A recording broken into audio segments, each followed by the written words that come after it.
Previously on The Masked Ninja. The Masked Ninja was just finishing up reviewing the 35th anniversary edition of Teenage Mutant Ninja Turtles figure set exclusive from Walmart. But, none to him, a crazed fan busts into his dojo, demanding him to review Steven Universe, the movie. The Masked Ninja jumps into action.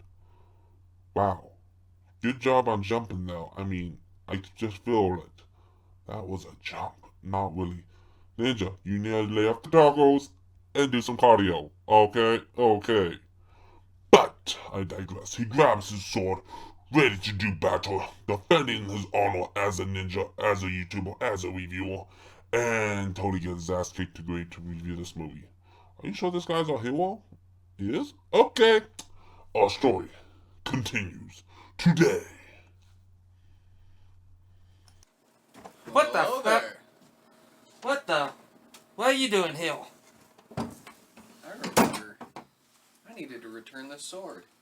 And I also remember asking for you to make a video review of Steven Universe the movie. And I haven't seen anything on there. So, take a seat. We're going to watch this right now, and we're going to review it right now together. I really get your point.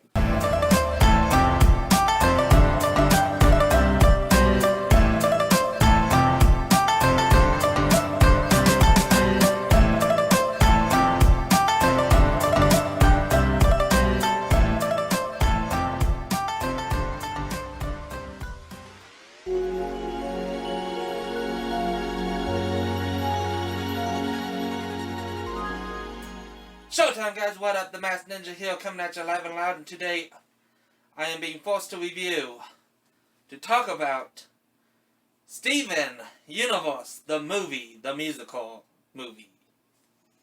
Well, honestly, it is a musical. Tell the people how you liked it. I want your honest opinion. Don't feel threatened.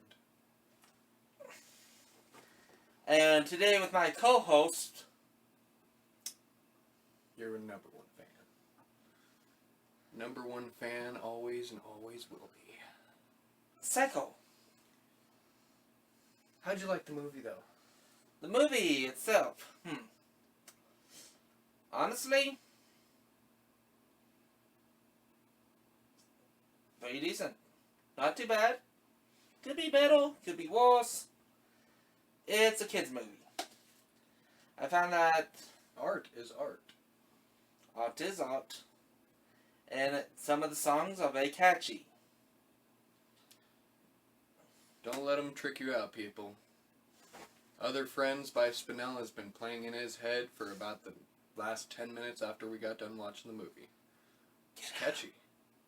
Get out of my head. This guy's creeping me out, guys. It's gotta be the number one song out of the whole entire movie, though. Right? No, actually, I would have to say a true kind of love.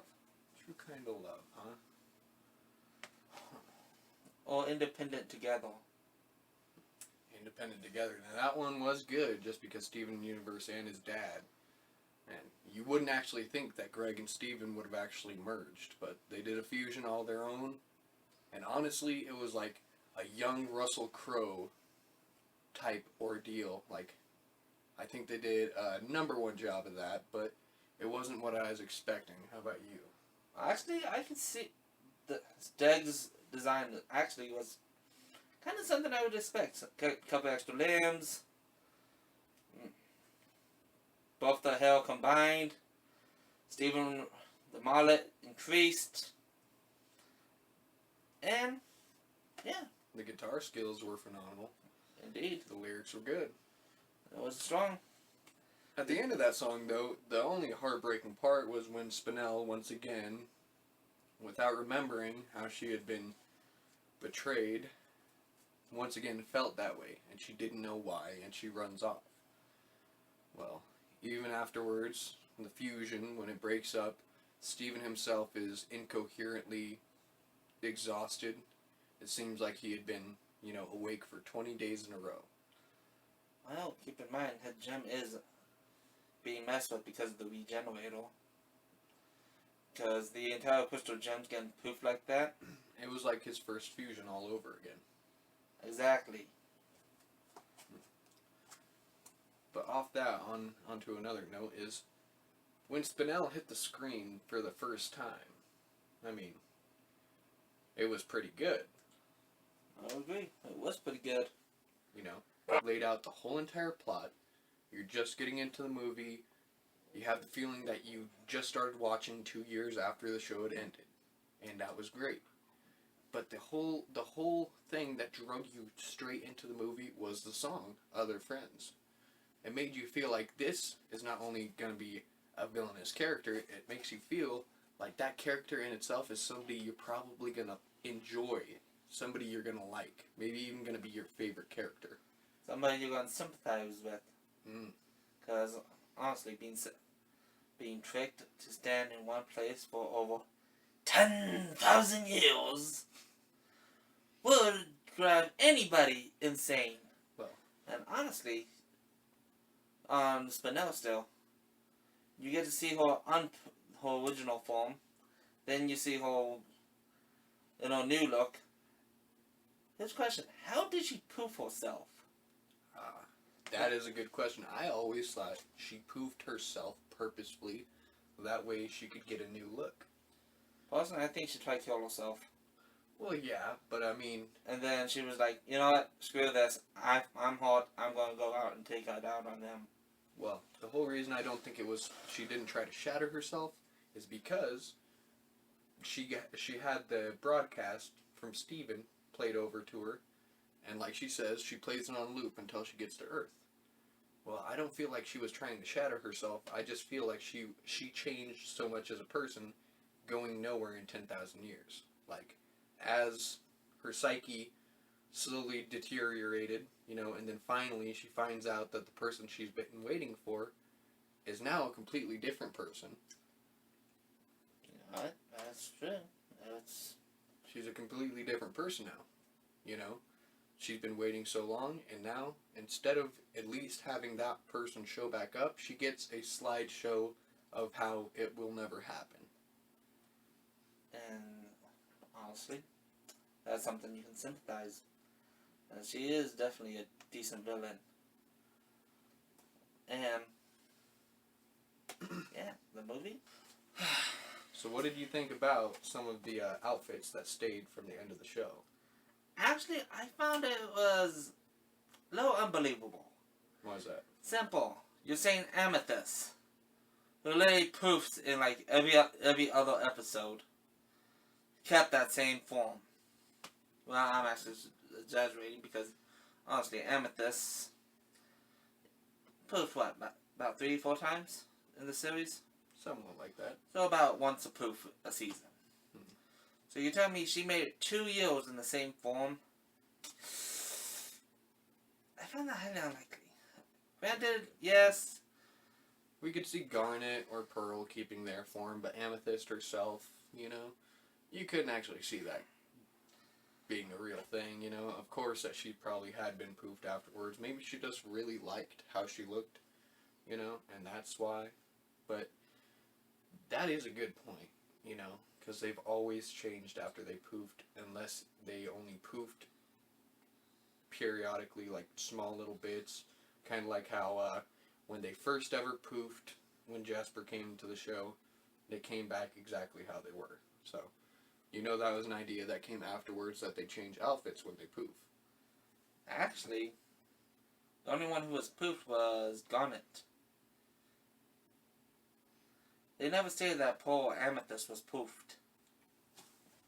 Buddy, I made you watch a show. Yes. And I'm just stating the facts from the 4th season. They first introduced. Alright, you got a good point. Alright. Now, what's another part? Honestly, the one song I didn't care for was probably the Diamond song, because I felt it was like cringy. Okay. Let's do that. So, any other notes? Anything left was just the Diamond song. It was cringy. It was like Let us adore you. And it's like, to me, I don't feel like the Diamonds would be that over-zest over Steven. It'd be like, granted, yes, they haven't dealt with Pink Diamond in thousands of years. But yet, I don't think they'd be so intimate on, possessive on Steven. It's like, no. They enjoy the fact that, hey, Pink's actually okay, it's just her son now. That's a pretty good point. Instead of, oh my god, Lord Steven will do whatever you ask us. Bow to the master. Good point. Well, that also brings me to think about the ending. How, Spinel was such a flamboyant character. Like, even when she was the antagonist before the ending or anything like that. No, can't spoil it. Spoiler warning. No, you can. Well, as you can see, she's a very flamboyant person, Spinel is.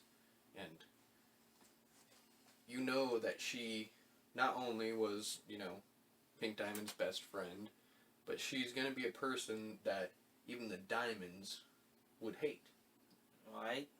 But the ending is just so controversial on that factor that there's actually a little bit of room after the Diamonds have changed that they're going to like something so flamboyant, Spinel is one of the Pink's Diamond's lost treasures. And that's another thing. What are these lost treasures that we hear of? It's like, Spinel's one of them. What is the other treasures? Are they going to come to Earth and try to kill Steven as well? Can I say sequel? I hope so. So, do you have Wait, anything was that- left? 1 second. Was that from, the new show? The Hidden Treasures? Or was it from the movie? Just the movie. Oh, okay.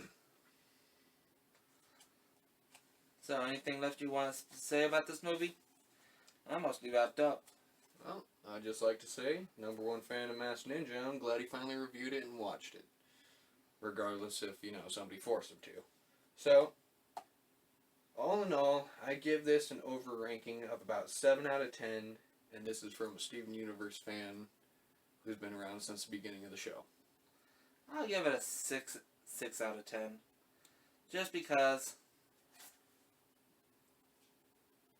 it's a movie. But I do have a question for you. What's that? Are you familiar with one of these? Well, more or less, this is the Dino Buckler from Mighty Morphin Power Rangers, also known as Zoo Ranger in Japan. It has the Dragon Coin in it. It has this cool little feature. You want to see? Go for it. Alright. Dragon Sword! You don't threaten me at sword point. I do not take that kindly. Oh shit, what the fuck was that? Are you freaking kidding me? Are you freaking kidding me? The guy was a gem?